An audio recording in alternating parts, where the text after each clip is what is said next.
Hello everyone, welcome back to another video. तो आज के इस वीडियो में बात करेंगे टॉर्क के बारे में। वीडियो शुरू करने से पहले मैं आपको एक सवाल पूछूंगा और इस क्वेश्चन के द्वारा इस पूरे वीडियो को कंटिन्यू रखेंगे, क्योंकि इसका जो आंसर है वीडियो ख़त्म होते होते आपको मिल जाएगा। तो क्वेश्चन मेरा ये है, अगर मान लीजिए आप चलाते हो कोई 2 व्हीलर या फिर 4 व्हीलर, तो जब हम लोग गाड़ी को नॉर्मल कंडीशन से, मतलब गाड़ी जब बंद है उससे हम लोग गाड़ी को मूविंग कंडीशन में लेते हैं, उस टाइम पे हम लोग फर्स्ट गियर में या सेकंड गियर में क्यों लगाते हैं? तो उस टाइम पे हम लोग ऐसा क्यों करते हैं? फिफ्थ या फोर्थ गियर में क्यों नहीं लगाते?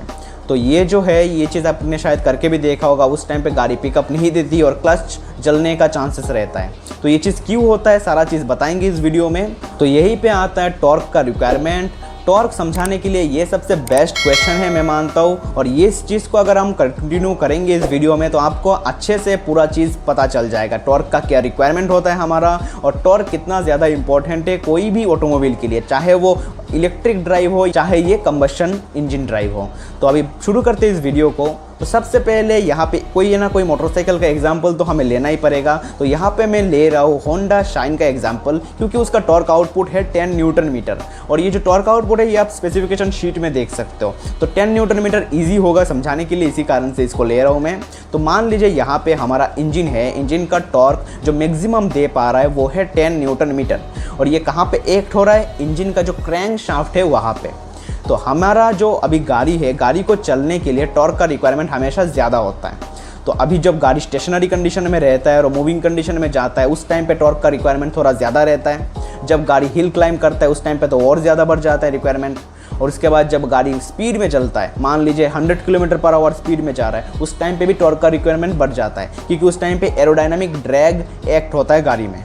और भी बहुत सारे रीज़न है, जैसे कि रोलिंग रेजिस्टेंस करके भी एक चीज़ें है। तो वो सब चीज़ें ज़्यादा डिटेल में नहीं जाएंगे। तो आप मान लीजिए नॉर्मल स्टेशनरी कंडीशन में ज़्यादा रहता है टॉर्क का रिक्वायरमेंट, हिल क्लाइंब के लिए सबसे ज़्यादा रहता है। और जो हमारा जो एरोडायनेमिक टाइम है, एरोडायनेमिक ड्रैग है, उस टाइम पे भी टॉर्क का रिक्वायरमेंट बहुत ज़्यादा रहता है। तो अभी अगर इन सब चीज़ों को कंबाइन कर देते, जैसे कि मान लीजिए आपका गाड़ी चल रहा है 100 किलोमीटर पर आवर स्पीड में और साथ में आ गया हिल 40 डिग्री का मान लीजिए, तो उस टाइम पे टॉर्क का रिक्वायरमेंट सबसे ज़्यादा हो जाएगा, क्योंकि उस टाइम पे हमें 2 चीज़ को ओवरकम करना पड़ेगा। अगर रोलिंग रेजिस्टेंस ले तो उस टाइम पे तो 3 चीज़ को ओवरकम करना पड़ेगा। वैसे रोलिंग रेजिस्टेंस तो होता ही है, ज़्यादा डीप में नहीं जा रहे, इसलिए मैं उसको स्किप कर रहा हूँ यहाँ पे। तो अभी जो मैक्सिमम टॉर्क रिक्वायरमेंट है उस टाइम पे आता है, लेकिन हम सिंपल के लिए हम लोग बस बात करते हैं इस वीडियो को समझाने के लिए आपको, कि हमारा गाड़ी स्टेशनरी में है और गाड़ी को बस मूव करना है, तो हमें जितना टॉर्क का रिक्वायरमेंट है वो हम कैसे अचीव कर पाते हैं। तो हमारा इंजन कितना दे रहा है? 10 न्यूटन मीटर। तो मान लेते यहाँ पे गाड़ी को मूव करने के लिए चाहिए 180 न्यूटन मीटर। तो नियर अबाउट इतना ही होता है। तो मैं एज ए एग्जाम्पल यहाँ पे ले रहा हूँ 180 न्यूटन मीटर। इस चीज़ को हम निकाल भी सकते हैं अगर गाड़ी का जो टायर का जो स्पेसिफिकेशन है वो आपको पता हो। वैसे टायर का स्पेसिफिकेशन, जो टायर डाटा है वो हमारे पास नहीं रहता, वो कंपनीज नहीं देती, क्योंकि टायर का फ्रिक्शन कोफिशिएंट, टायर का मटेरियल, ये सब बहुत चीज़ें आती है उसमें। मेनली हमें फ्रिक्शन कोफिशिएंट चाहिए होता है टायर का। और रोड का अगर पता है, टायर और रोड के बीच में फ्रिक्शन कोफिशिएंट, उससे हम ये जो चीज़ है इसको निकाल सकते हैं। मतलब कितना टॉर्क का रिक्वायरमेंट है हमें और कितना टॉर्क के बाद व्हील स्लिप होता जाएगा। क्योंकि कभी आपने देखा भी होगा, ज़्यादा अगर हम लोग एक्सीलरेट कर देते हैं व्हील स्लिप हो जाता है। मतलब आपके व्हील में उतना फ्रिक्शन है ही नहीं कि वो पकड़ के रख पाए।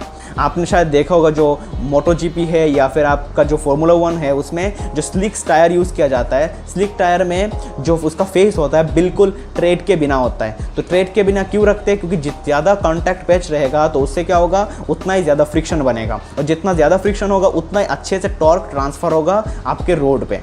तो जितना सॉफ्ट टायर होगा उतना ही ज़्यादा ट्रांसमिट होगा रोड पे फोर्स। इसी कारण में फार्मूला 1 में भी बहुत अलग अलग टाइप के टायर्स यूज़ किए जाते हैं। ये तो एक अलग सा केस है, इसके रिलेटेड कभी और बात करेंगे। तो अभी बात करते हैं हमें 10 से 180 तक जाए कैसे। तो 10 से 180 जाने के लिए हमें चाहिए गियर रिडक्शन। मान लीजिए हमारे पास एक गियर टीथ है 10 नंबर ऑफ टीथ का और दूसरा है 180 नंबर ऑफ टीथ का, तो सीधा हम 10 को 180 कर सकते हैं। लेकिन इतना ज़्यादा रिडक्शन तो हम लगा नहीं पाएंगे, क्योंकि आप कहाँ पे इतना बड़ा सा गियर रेशियो लगा पाओगे, गाड़ी में इतना जगह ही नहीं होगा। इसी कारण से हम 3 स्टेप में ये चीज़ करते हैं। तो 3 डिफरेंट जगह में गियर हमारा जो है टॉर्क इंक्रीज होता है, मतलब गियर रिड्यूस होता है।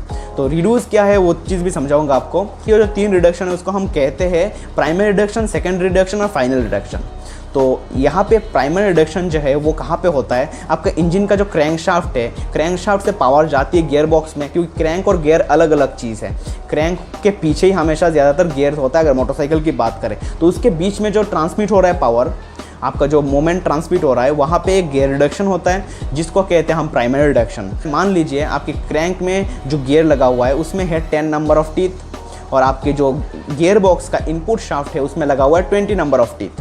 तो यहाँ पे कितना रेशियो बना 1:2 का, मतलब हमारा टॉर्क जो क्रैंक में मिल रहा था 10 न्यूटन मीटर, वो मल्टीप्लाई हो जाएगा 2 से, और हमें मिल जाएगा आपकी गियर की इनपुट शाफ्ट में 20 न्यूटन मीटर का टॉर्क। तो अभी सेकंड रिडक्शन में जाते हैं। सेकंड रिडक्शन क्या है, हम जो गियर लगाते हैं first gear, second gear, third gear. तो एज ए एग्जांपल यहाँ पे लेते सेकंड गियर में हम लोग लगा रहे गाड़ी को, क्योंकि हम फर्स्ट गियर में क्यों नहीं लगा रहा हूँ, मान लीजिए हिल क्लाइंब पे टाइम पे तो ज़्यादा टॉर्क का रिक्वायरमेंट है। तो अभी अगर मैं फर्स्ट गियर में लगा के इक्वेशन सॉल्व करके बताऊँगा आपको, तो हिल क्लाइंब के लिए तो टॉर्क बचेगा ही नहीं। तो इसी कारण से सेकंड गियर का मैं रेशियो मान रहा हूँ यहाँ पे है 3। मतलब जो इनपुट शाफ्ट का गियर है उसमें अगर 10 नंबर ऑफ टीथ है, तो जो आउटपुट शाफ्ट का टीथ है उसमें लगा हुआ है 30 नंबर ऑफ टीथ। तो हमारा इनपुट शाफ्ट ने कितना टॉर्क था 20 मल्टीप्लाई 3 कितना हो गया 60। मतलब हमारा जो आउटपुट शाफ्ट है उसमें 60 टॉर्क आ गया। तो अभी 60 टॉर्क को हमें ले जाना है 180 पे। तो कितने का हमें रिडक्शन चाहिए तीसरा, तो तीसरा हमारा जो फाइनल रिडक्शन क्या कह रहा हूँ मैं, उसमें चाहिए 3 का फिर से। तो ये चीज़ कहाँ पे होता है, अपने इंजन में देखोगे छोटा सा एक स्प्रॉकेट लगा होता है, ये 14-15 टीथ का होता है, और पीछे व्हील में एक लगा होता है बड़ा सा स्प्रॉकेट, उसमें भी 45-40 ऐसे टीथ रहते हैं उसमें। तो ये जो रिडक्शन है, ये बड़ा वाला रिडक्शन, इसी को कहते हैं हम फाइनल ड्राइव और फाइनल रिडक्शन। पे यहाँ पे 3 का मतलब क्या है, ये अगर 15 का है तो यहाँ पे 45 का स्प्रॉकेट लगा है पीछे। तो इंजन से ये जो व्हील का आखिरी रिडक्शन है, इसी से हम आखिरी रिडक्शन ले पाते, और यही 60 मल्टीप्लाई 3 फिर से हो जाता है, जिससे हमें मिल जाता है व्हील पे 180। तो व्हील पे 180 टॉर्क मिल गया, जिसके कारण से आपकी गाड़ी आराम से सेकंड गियर में अगर आप लगाओगे तो गाड़ी पिकअप उठा लेगी। लेकिन अगर यहीं पे आप थर्ड गियर में, फोर्थ गियर में लगाओगे तब उठा नहीं पाएगी, क्योंकि उस टाइम पे क्या हो जाएगा, आपका जो थर्ड गियर फोर्थ गियर का रेशियो है वो तो 1:3 है नहीं, वो तो उससे छोटा है, और फिफ्थ गियर में जाते जाते तो 1:1 रह जाता है। तो मान लीजिए यहाँ पे अगर फिफ्थ गियर में लगाओगे आप 1:1 रहा, तो आपने बीच में जो आपने मल्टीप्लाई किया था 20 को 3 से मल्टीप्लाई करके 60 किया था, वो तो 60 हो ही नहीं पाएगा, तो 20 रहेगा। और आखिरी में जो वो तो सेम है, वो तो चेंज नहीं कर सकते आप, जो इंजन से पीछे वाला व्हील वाला है वो तो 3 रहेगा। तो 20 × 3 मतलब 60 हो गया। तो आखिरी में व्हील में आपको 60 मिलेगा जब आप फिफ्थ गियर में लगाओगे। तो उस टाइम पे 60 तो गाड़ी को मूव कर ही नहीं पाएगा, क्योंकि गाड़ी को मूव करने के लिए चाहिए हमें 180, जिसके कारण से हम लोग फर्स्ट या सेकंड गियर में ज़्यादातर लगा के गाड़ी को उठा पाते हैं। और कुछ बात करें टॉर्क के बारे में, तो टॉर्क हमें हमेशा बताती है कि गाड़ी का एक्सेलरेशन कैसा है। जितना ज़्यादा टॉर्क आपके व्हील में एक्ट होगा उतना ही ज़्यादा एक्सेलरेशन होगा। लेकिन इसमें कंडीशन है कि आपका टायर जो है तो उसका भी प्रॉपर्टी ऐसा होना पड़ेगा कि वो टॉर्क को रोड पे प्रोसेस कर पाए। अगर वो प्रोसेस ही नहीं कर पाएगा, स्लिप होना स्टार्ट कर देगा, तो उससे तो कोई मतलब ही नहीं रहा। कितना भी टॉर्क आप लगा लो, गाड़ी अगर स्लिप करता रहा व्हील, तो आपका टॉर्क ट्रांसमिट ही नहीं हो पाएगा और गाड़ी एक्सेलरेट ही नहीं कर पाएगी। टॉर्क से हमेशा हमें पता चलता है एक्सेलरेशन। इसी कारण से पिछले वीडियो में मैं आपको बताया था, जैसे ही हम लोग गियर शिफ्ट कर देते हैं तो गाड़ी का एक्सेलरेशन कम क्यों हो जाता है। और ये चीज़ आपको इस वीडियो में पता चल गया होगा। जैसे हम हायर गियर में जाते हैं तो व्हील का जो टॉर्क है वो कम होता जाता है, क्योंकि इंजन का टॉर्क तो फिक्स है, वो मैक्सिमम जो है वो तो फिक्स है।